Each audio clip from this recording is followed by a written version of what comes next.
नमस्कार, आप देख रहे हैं डेमोक्रेटिक भारत में महेश वर्मा। साथियों, आज हम पुनः एक बार फिर आपसे बात करने जा रहे हैं राजस्थान पत्रिका के प्रधान संपादक गुलाब कोठारी के जहरीले बयान के बारे में। वो अपने आप को पत्रकार कहते हैं और पत्रकारिता स्तंभ के अपने आप को बहुत बड़े पुरोधा कहते हैं। हमने लगातार डेमोक्रेटिक भारत और हमारे तरह के तमाम जो पत्रकार हैं, बुद्धिजीवी हैं, सक्रिय कार्यकर्ता हैं, उनकी पत्रकारिता पर लगातार निशाना साध रहे हैं। साथियों, आपको याद होगा कि 14 अप्रैल को बाबा साहब का जन्मदिन था। 15 अप्रैल को जब अखबार आया तो उन्होंने उसमें लिखा कि सोशल डिस्टेंसिंग का पालना नहीं किया बाबा साहब को फूलमाला की प्रतिमा पर चढ़ाने के एवज में। लेकिन जब हमने उस खबर का खंडन किया कि आपने ये जो फोटो है 6 दिसंबर 2019 का लगाया है, उसके बाद इस पर बड़ा ट्विटर पर, फेसबुक पर, सोशल मीडिया पर ट्रेंड चला और उन्होंने बहुत ही छोटी सी टिप्पणी कर खेद व्यक्त किया।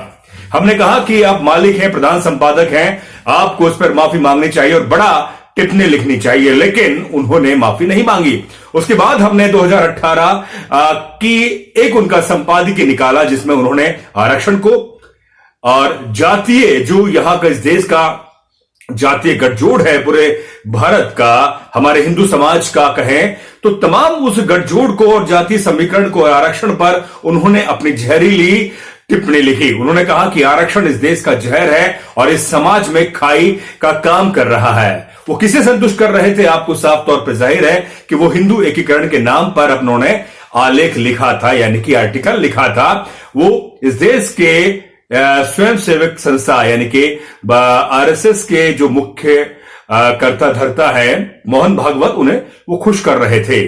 अब आप देखिए कि कोरोना का एक काल चल रहा है, महामारी का दौर है, पूरी दुनिया इससे त्रस्त है, लेकिन राजस्थान पत्रिका के प्रधान संपादक मालिक वो इस देश में इस महामारी के दौर में, जहां कोरोना वायरस को किस तरह से हम निजात पाए, किस तरह से जागरूक करें अपने जन आवाम को अपनी पत्रकारिता की बुनियाद पर, लेकिन उनका निशाना अभी भी आरक्षण पर, जातीय जो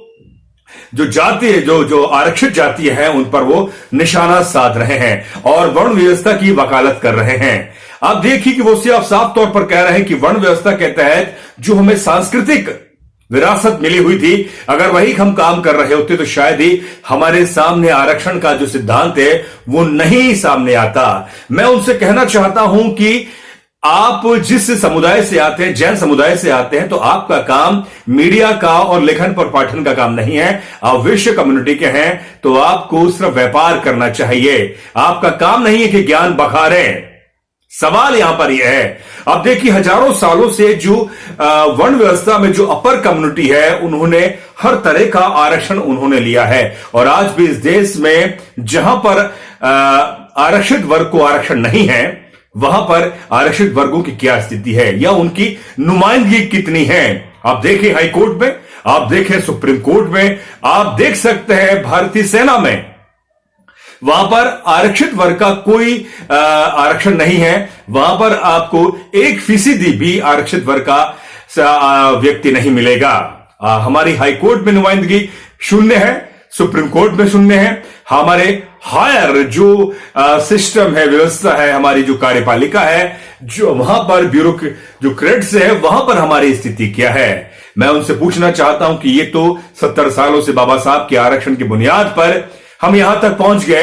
अगर आरक्षण नहीं होता तो मुझे लगता है कि शायद हम आपसे सवाल भी नहीं कर पाते और इस मुख्य धारा में नहीं आ पाते। आपकी नजर यही है, आप चाहते हैं कि जो वर्ण व्यवस्था के तहत जो शूद्र, जो अतिशूद्र है, वो वही काम करे। जाट, हीर, गुजर, माली, शूद्र और अतिशूद्र में जिसमें आपके तमाम दलित वर्ग के जो लोग हैं, जो मैला ढो रहे हैं, जो मोची है, नाई है, बलाई है, खटीक है, कुम्हार है, तमाम ये जातियां अपनी वही सांस्कृतिक और वही परंपरा के जो अंतर्गत जो काम होता था वही करें। वो किसी भी तरह की कोई शिक्षा ग्रहण नहीं करें और सरकार से सवाल नहीं करें। शिक्षा ग्रहण करने का तो सिर्फ एक उच्च वर्ग का ही काम है। और आप देखिए इस देश में 85% आबादी इनकी अखबार को खरीदती है, यानी कि खरीदती तो इनके 100% वर्ग खरीदता है, लेकिन ये निशाना साध रहे हैं आरक्षित वर्ग पर। मैं फिर कहूंगा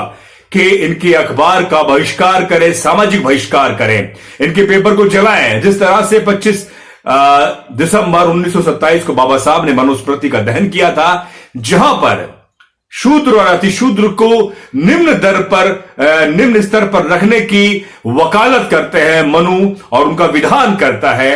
बाबा साहब ने पढ़ लिखकर जब मनुस्मृति को पढ़ा और सिस्टम को पढ़ा, पूरे सामाजिक जो ताना बाना को जो पढ़ा, तो वो जान गए कि मनुस्मृति एक ऐसा जहरीला दस्तावेज है जो समाज में जहर पैदा कर रहा है। उन्होंने मनुस्मृति की जो प्रति है उसको जलाया और एक संदेश दिया कि आपको पढ़ लिखकर इस देश की सत्ता पर आसीन होना होगा और सामाजिक समानता के आधार पर आगे आना होगा, और इस देश पर सत्ता पर बैठकर आप तमाम जो परंपरावादी जो हमारे पर जो सत्ता जो लाद दी गई है उन पर हमला करना होगा।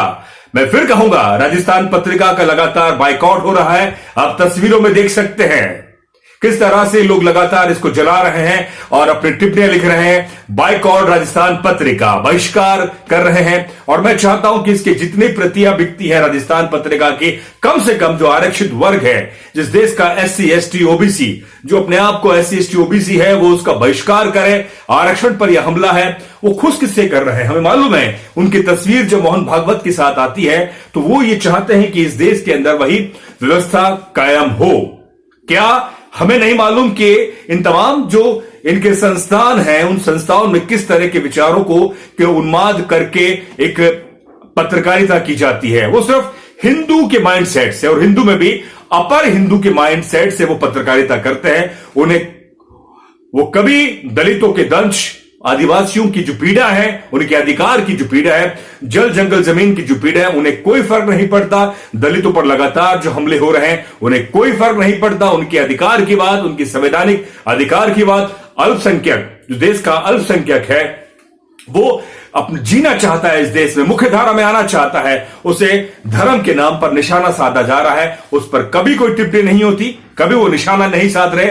ये सवाल खड़ा होता है। और कोरोना महामारी के इस दौर में हमें चाहिए, और पत्रकारी जो हमारे मीडिया संस्थान है, खासतौर पर जो अपने आप को मीडिया संस्थान कहते हैं, उन्हें इस दौर में बड़ा मुहिम चलानी चाहिए थी। लेकिन इनका निशाना तो सिर्फ और सिर्फ आरक्षण पर है। और अब देखिए कि आरक्षण, इस देश की 85% आरक्षण जो आबादी है उसे 49% आरक्षण मिलता है, और इस देश की 15% आबादी है उसे, अब देखिए कि उसे 50% आरक्षण मिल रहा है। 10% उसे क्रीमी लेयर से बाहर निकालकर एक 10% जो EWS के तहत आरक्षण दे दिया गया, उसे पर उनकी कोई टिप्पणी नहीं है।